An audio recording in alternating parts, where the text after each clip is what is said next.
Hello everybody, and we are back for the next chunk of footage we finished, and we have been working on the Ontario Provincial Disc Golf Championships, and I'm so excited to have our co-host here. We have Colleen Mcinnes. How you doing? Everyone. Great, excellent. Very excited to watch this footage. Check out our new intro. Tyler's been working hard on this, so he's got a little bit of changes here just to make it a little bit more fun. So this event is presented by the Ettyville SuperSpin and our friends up at the ODSA. Big shout out to John Pytel. We love you, buddy, and everything you're doing out there. There's Top Link, PDJ Canada. I love this logo for the championship. ODGC. Our friends at Daredevil. Shout out to them. Dynamic. What's up, DD? Awesome. Yeah, and look at that Top Link, that money hole. Hey, look, it's you. Gunning for that. Look at us, we're so cute. Aww. Oh, I'm so excited. Kind of gives me a blast from the past now, too. We're going back to summer. Look at this guy crushing it out. So today we got a heads-up match between arguably two of the most famous women in Canada. We've got Sandi Hendel. And who's this? And that's me, Colleen Mcinnes. The slow turn. Finger guns. Doing the guns. That's funny. That's right. And people might actually recognize Sandi from some footage she was in Las Vegas. Yep. She got on the chase card there. That was really cool to see a Canadian out there. And just to bring people up to speed, you guys had already played out the first two rounds, and you shot after 36 holes, 11 down for Sandi, and you are right on her tail, 2 strokes behind at 9 down. That's right. And this property is beautiful. 2 amazing courses. Mm-hmm. Got another big shout out to John, because it was wonderful playing this. Look how nice the sky was this day. And just some wonderful scenery, all this little ruggedness in this hole and everything. Mm-hmm. And you got to really, if you want to risk it, go over that cornfield, so it makes it really technical. But there's always the safe play laying up there. And folks, starting out with hole 1, this is a 348-foot hole. Pretty clean shot, few obstacles around the basket, but overall this is just about a good drive and making the putt. So let's see what happens. Oh, that was a nice, smart, smooth shot from Sandi. I like the purple, by the way, in the hair. That's really cool. Yeah. Had to change it up a little, do something different. I like this route. Big hyzer to start out. Yeah, so like I said, going over that cornfield just a little bit makes it a little scary. Mm-hmm.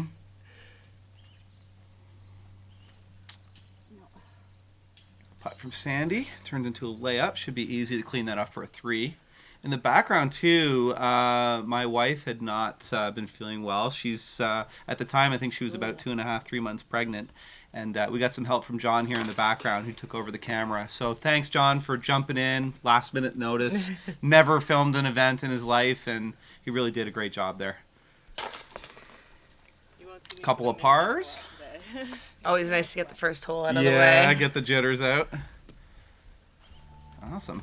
I really like what Tyler's done. He's put so much time into trying to clean the graphics up now and make it a little bit smoother. So nothing too crazy to start. Couple of pars, still sitting 2 strokes behind.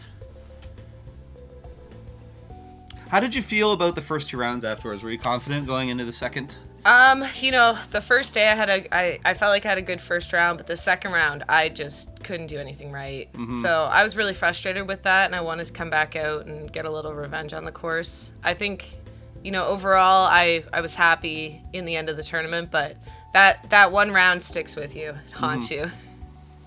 Well, let's see what happens. Hole 2, 432 feet. This hole is very much about your first drive. If you can get around that corner, get a good look at the basket, the layup's easy. But if you come up short, you're in for a tough shot. Yeah, and this corner's a lot sharper than it looks. It's tough for a left-hander, too. Yeah, a lot of these holes favoring righties. Sandi's making a smart move here. Just get good positioning. We'll see how that looks. I think she's got a decent look at the basket from that spot. This should be a little bit easier for you, I think, as a right-handed thrower. Yeah, just that very comfortable hyzer shot. The only issue is the distance. So you can see I threw it pretty high nose up so that it wouldn't go too far. Mm-hmm. And I was still pushing the limit there. I think you got a little bit up there, less of a sharp angle. Ooh, Sandi just gets through. And you know, she is a lot farther to the right than she wants, but she's up there. Yeah. And getting through those trees is the main thing, really. Good bounce. Oh no! And roll right behind the trees. Just what you want. Just to make sure it's a bit tough. That'll work. Oh, good bounce. Little tree bounce. Little love there. That works. The tree a taketh, the tree a giveth. And that was a smart play from Sandi. She had really bad footing there, like really bad. So, you know what? When I'm looking at that, it looks like she should at least run it, but she didn't. I think she just saw an opportunity, lay it up, pick up a stroke. Yeah, I mean, and that's smart golf when you know you only have one competitor and you know what they're doing every hole and you have the lead. I mean, you don't need to put pressure on yourself. You want to put pressure on those better situations where you can gain an advantage. Mm-hmm. Background shot, you looking on, making big decisions. Thinking about that hyzer. I really like the entrance too. Like a lot of this B-roll you see, the sky really was this beautiful that day. I recall the weather being perfect. Low winds. Oh yeah. Well, nice enough. We were all camping too, right? Mm-hmm. So nice that we can stay on the property that we're playing at, roll out of our tent and go play. This is a sick hole, 272 feet, not exactly a long shot, but definitely requires accuracy. All this cornfield on the right is OB. We saw a number of players end up stuck in there. And the object of the shot is to get up here and land somewhere in this clearing to get a clean shot at the basket. Yeah. Now you really want to make sure you go long enough or at least stay in the middle here. Tough shot for a lefty. It is. And, 3 very demanding holes on a lefty right away. Comes up short, kind of buried there in the trees. This should be a little bit easier for you. Might notice I've thrown the same disc on every hole. That Thunderbird. Textbook very shot. Reliable. Nicely done. Should give you a crack there. She's buried. Oh no! And now she was just on the corner of the hole there, but she just hit a branch. She was just trying to pitch up. Mm-hmm. But she's not too far away for her par save. Sandi for 3. Oh, good run. A little bit of a spit out there. Yeah, those Prodigy chains, they're very tightly laced, so it's nice because if you putt hard, they catch, but if you make any kind of error, they don't let you in. Looks like it just hit the top of the rim there. Bounced off the chains. Same thing. Both hitting the AM side. Yeah. This should still give you an opportunity to pick up a stroke either way. Par's good. Yes.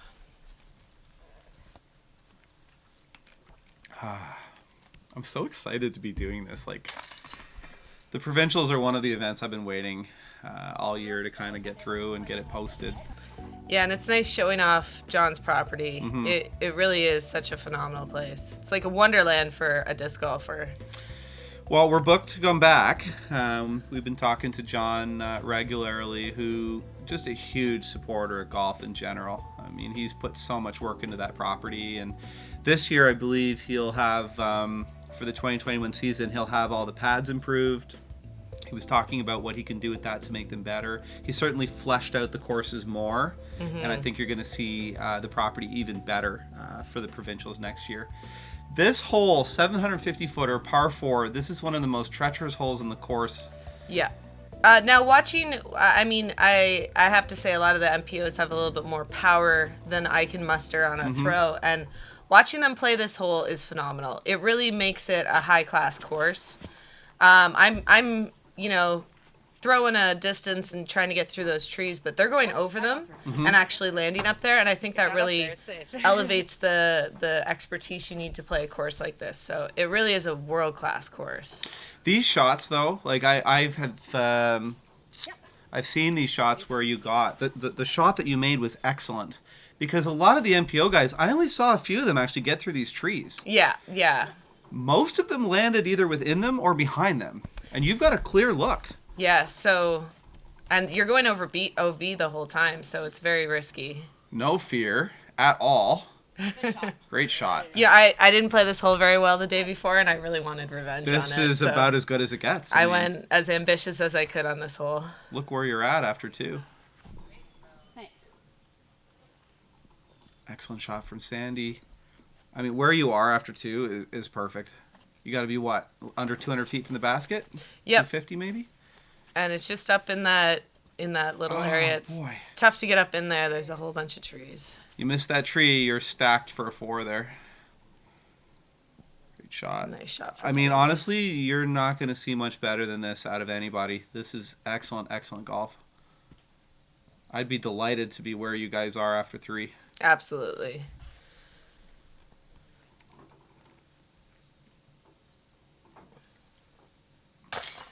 Excellent par. Right. Tough hole. A lot of bogeys were taken on this course. Happy with that. I think you were probably thinking about the day before and said, I got revenge. Absolutely. It's nice when you gain strokes back. Mm-hmm. Even if you have the same score in the end, you know you were playing smarter.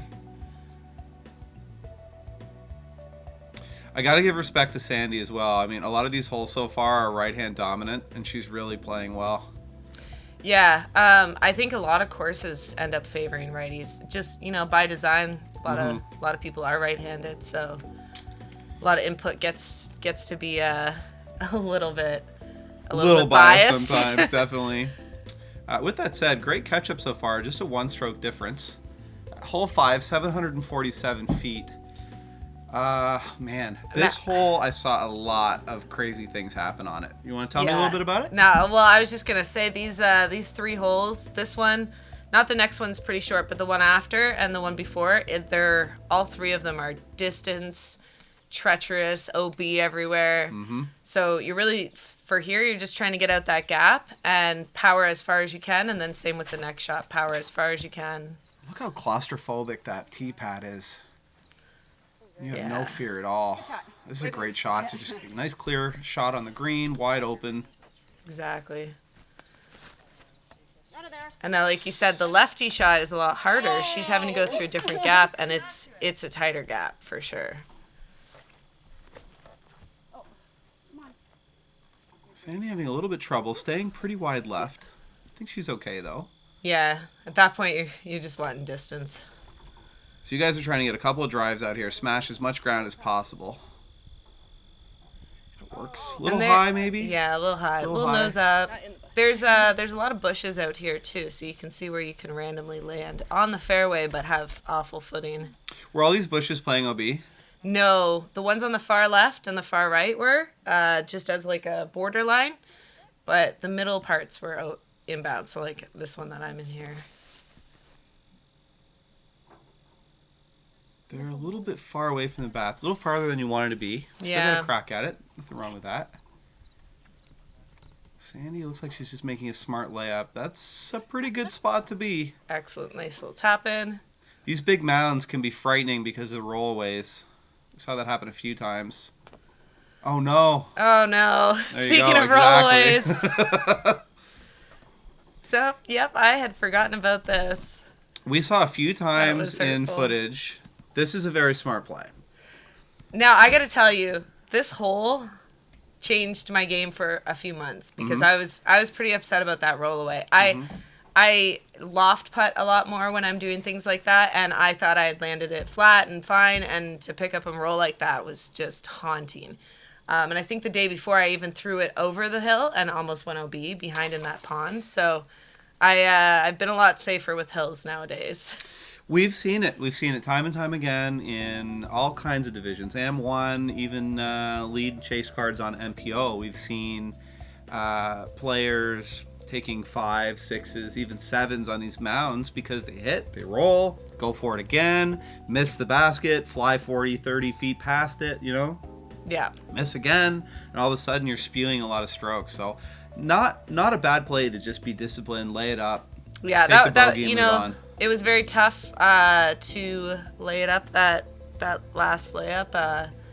On film, you never want to do that, but you got to do it sometimes, right? Not to sound cliche, but it's definitely not the mound or the hill you want to die on, so to speak. Yes. This is a nice little ace run here. Hole 6, 214 feet, super low basket. This is the first time I've ever seen a basket buried in a tournament course like that in the ground, so that's kind of cool. Yeah, and it's just over a little pond. The tall grass doesn't play OB, but it is certainly close to where the water is, so you really want to just land up on that mount. See if we get a better view from the other side on shot 2. Yep. Nice. That's a good shot. What's it like shooting at a basket that's that low? I think, it's exciting because you get up to it and you really want to ace it. Like, you really want to just go for it. And in practice, I did try that a lot, and I went way over the hill. So, you're really just focused on getting that really smooth shot, and maybe if it's low enough, it will ace. I noticed on some of the other cards, guys were trying to skip shot it. Yeah, skip off the hill and skip up there. And the thing is with a lower basket like that, the skip doesn't have to be as high. Right. So you can shoot right over. And great B-roll of me tripping everywhere. It's a good birdie. Pick up that stroke. See, and that's why it's clever. You dump the stroke in the last hole, got it right back. Yeah. Close the gap within 1. And Sandi's just cruising on, maintaining, right? Like, you don't have to be too ambitious to keep a lead like that. You just have to play smart, and she's playing smart. I've filmed a lot with Sandi, and her style is very similar to Marty. Methodical. You know, she really analyzes a hole and makes the best shot. Not the most ambitious shot, but always the best shot. And I think that's important, to be humble enough to know that you can throw it farther, but that you want to land here because that's a good position. So speaking of long holes, this hole 7, 740 footer. This is the third or fourth one now that we've seen that's long. Just riddled with OB everywhere. That bush is not OB, but the right side and the left side are both OB, and so you're wanting to land kind of in the middle-ish.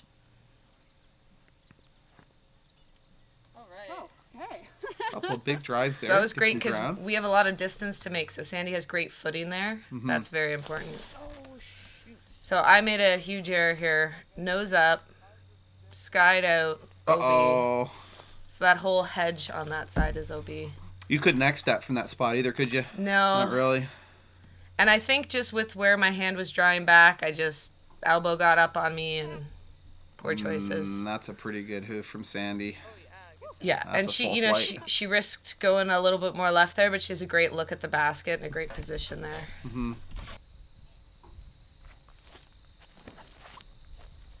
Nice shot. So I was trying to get distance to try and get to the pin, but it turned over a little too much and went a little right, but still good distance. Getting there. It's so tough. Like on these long holes, they can get away from you pretty fast. Yeah.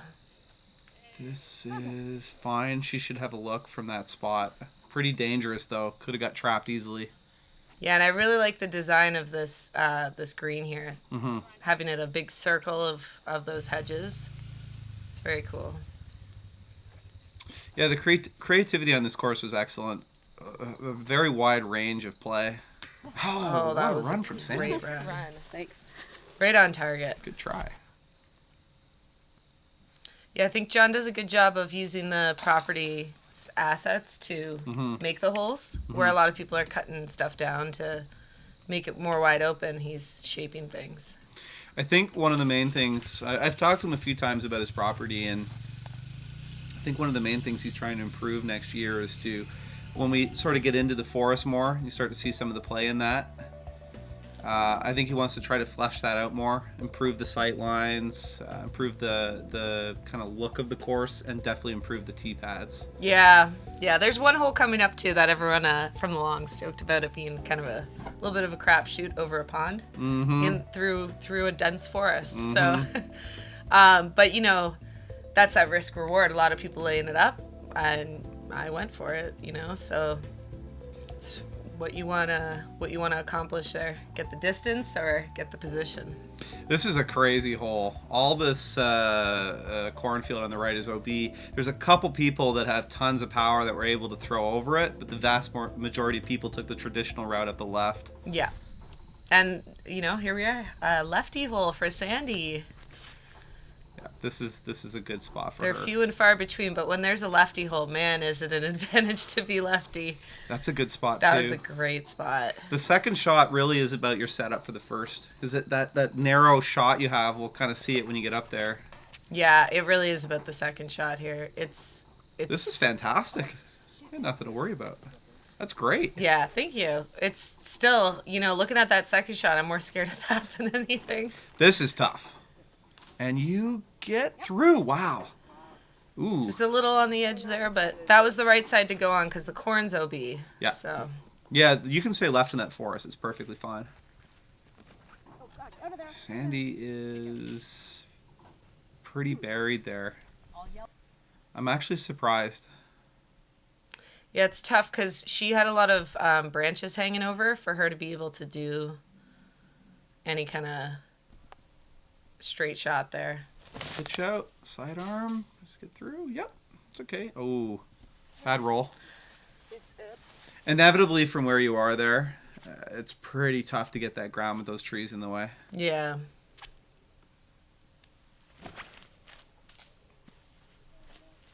That'll do it. As you can see, the distance to the basket, regardless, you're going to have probably a layup there, a very tough putt. So I don't think it harms you either way. Yeah, definitely. This disc won't hyzer. Yeah, I think I just hung it out there a little bit. Hung it out to dry. Won't hyzer. What are you throwing there? That was just a wizard. Wizard?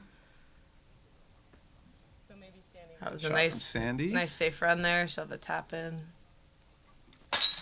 Oh, chains. Good little run.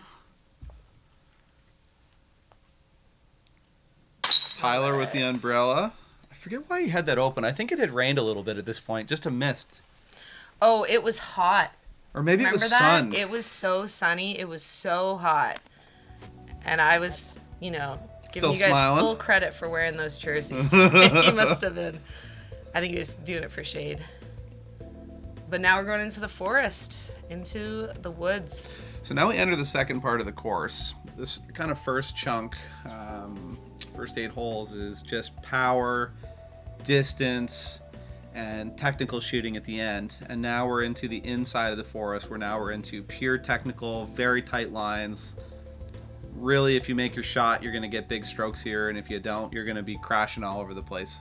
Yes, and now this hole, where the camera's going, that's exactly the path you want to take. But if you make it, there's this pond here, and you do not want to make it too far. You almost want just a good, nice, safe layup. 300 drive. feet of just the super tight shot, which Flawless. And a roll. Sandi crushes and then gets the roll of the century. Nice shot. That was a beauty. John working on his camera work there a little bit. Appreciate him coming up and stepping up and helping out. Little clip on the tree. We talked about this. Yeah, and it's tough because you want to make it through at least most of that. This was the Prodigy course, right? Yes. I think so. I enjoyed this course. I enjoyed filming it. I got to play it a little bit on the practice day ahead of time. I think that stayed out, but I was just down that hill there. Yeah. Yeah, this was his new course, I believe. Well, I guess he had taken a course, split it up, and made 2 courses out of it. So some of these holes are pretty new. Good par. I took a long way to get there. It's actually a pretty good par considering the drive you had to work with. Sandi cleans up a birdie here. Pick up a stroke. It was really nice to put a porta potty there. And a lot of people don't appreciate that, but it was actually nice having that. And he had so much water out there, coolers full of water and stuff for us, so that was nice. He's a great host. I can't tell you the number of times John drove around in he had this really nice power cart. He was driving around, he had tons of juice and water and all kinds of cold stuff and passing them out, keeping all the players happy. Yeah, he was great. He'd just pop in, watch a few holes, and head on out. All right, so there's the front 9 of round 3. Just a stroke difference in your play there. 3 strokes difference overall. Yeah, and you can see how challenging that with all the pars there, par 5s and 4s. That's a lot of pars on a front 9. Yeah, hole 7 and 8, very, very tough holes. But like you said, it's a lot of power shots on that front 9, and it is about being able to throw it far in the right spot, and that was a fun challenge. So it's definitely a course I'd recommend everyone check out.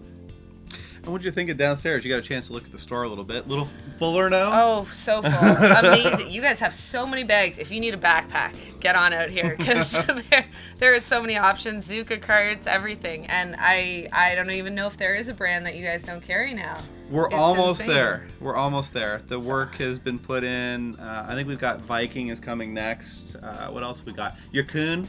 We got 3,500 Yukon discs that are arriving probably by... I'm going to say end of January. Yeah. We'll have that brand Lots in. of RPM you guys got in? RPM we got 4,000 or 5,000 discs in a couple of weeks ago. Kevin and Tim have been downstairs furiously working on that. So, yeah, pop in, check it out. Yeah. Check out some new discs. Yeah, we'll go on to the next round. We'll see you in a second.